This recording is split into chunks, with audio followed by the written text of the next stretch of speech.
top a couple things. First and foremost, I'd like to thank Scott Strickland and Coach Dan Mullen for letting me enter my 4th season here.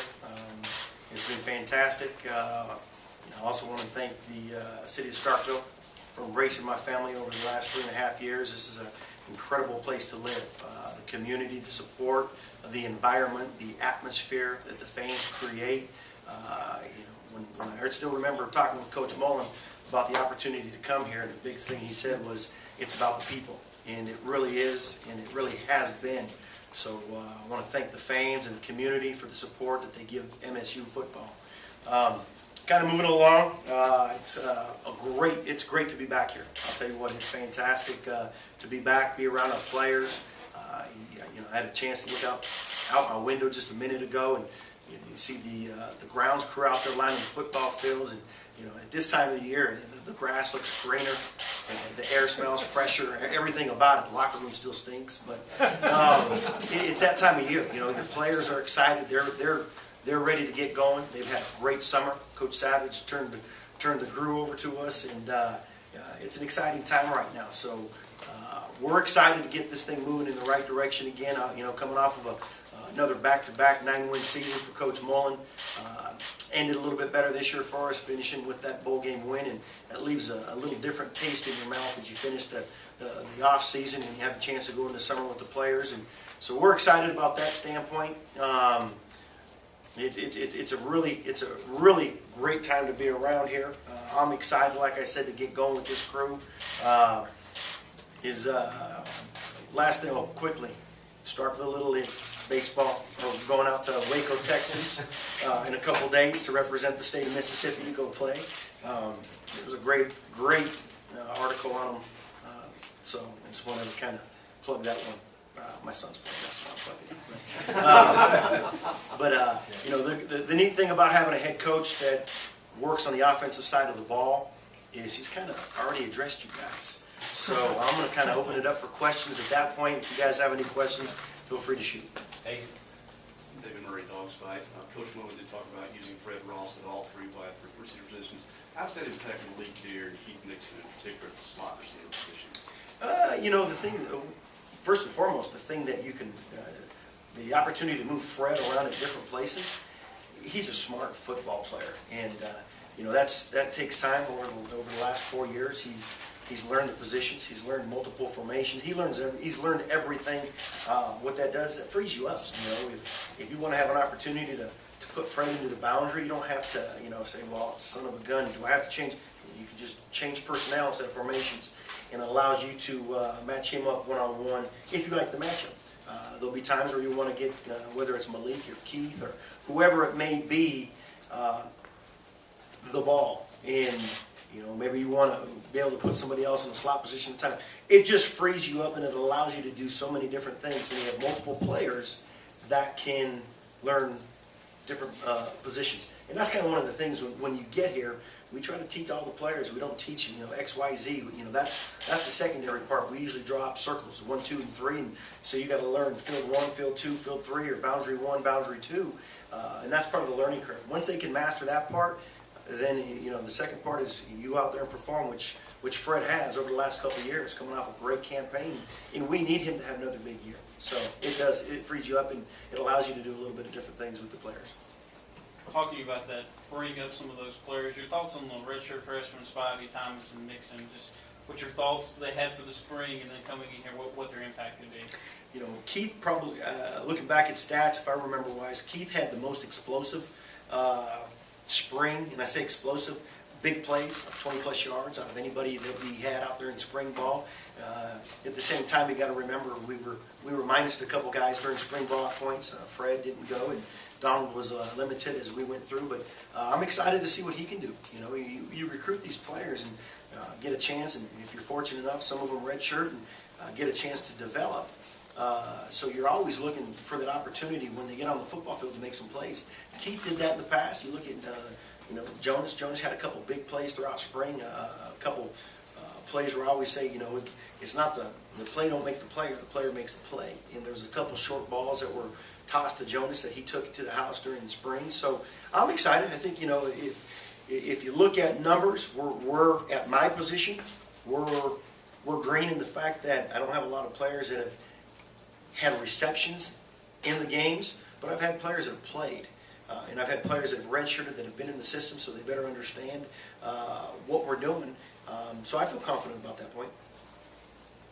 Coach Willie, Steve Robertson with Dogs Bite, Jeans Page. Your thoughts about Osiris Mitchell and Reggie Todd and adding those guys as late signees? Well, when you start talking about numbers, it balances out for me to give you more depth.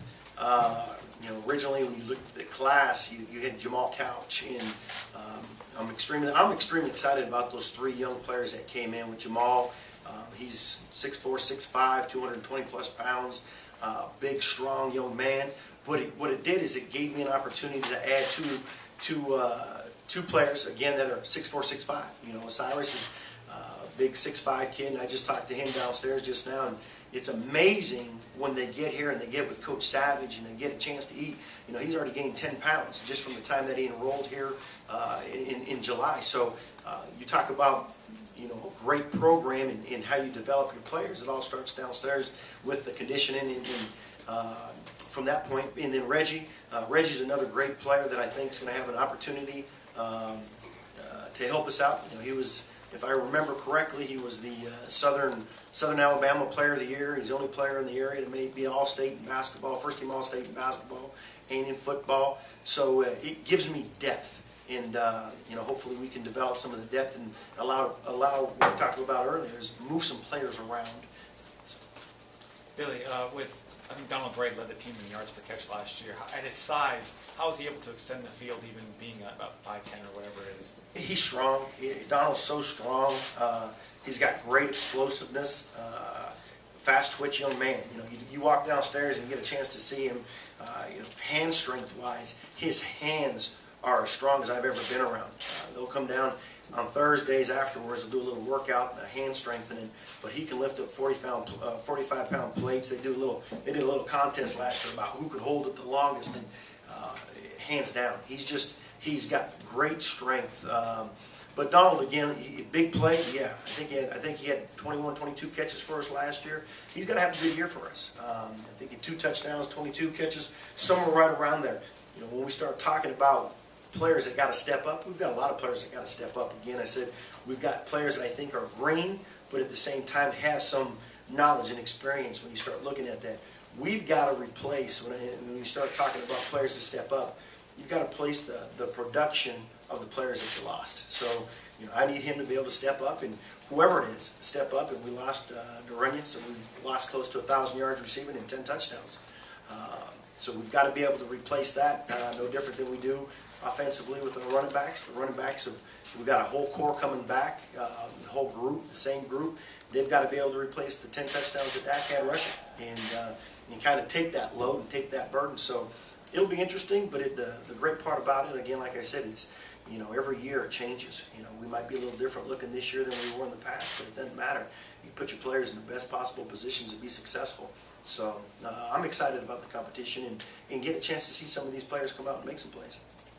Coach in the back here, Jeff Barker with WLBT, Fox 40 in Jackson. Just, how much growth have you seen from Malik Deer, and what do you expect his role to be this season? The way Coach Mullen has always done is being to have an opportunity to hopefully get the players, learn the system, and continue the growth, continue the growth process. And Malik had a really good season for us last year. Again, I want to say he was probably around 21, 22 receptions, if I'm correct. But he's got to play a little bit more important role for us this year. Last year was kind of put him in the position to just catch a couple bubbles and kind of see how it would work, and not necessarily be a downfield threat. But again, what you found out during spring is you're a play away from anybody, a broken shoestring from somebody going in. In spring ball, you take a look at, we lost Donald and we lost Fred, so Malik had a really good spring for us, and I'm expecting him to be a major contributor for us this year moving forward. Very smart young man. He is very smart, tough, strong, physical.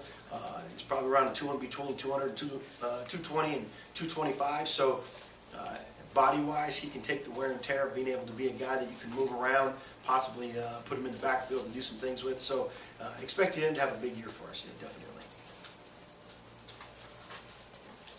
Any other questions? Appreciate y'all. Oh, one more here.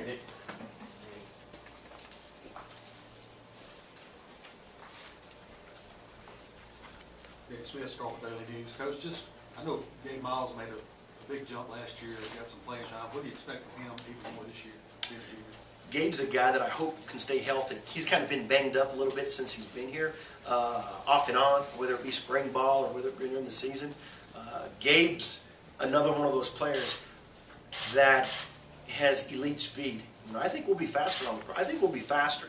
You start talking about putting Gabe out there, Donald out there as well. Those two guys are explosive guys that can really run. But Gabe's another young man that transitioned obviously from defense to offense. First year playing for me after he redshirted.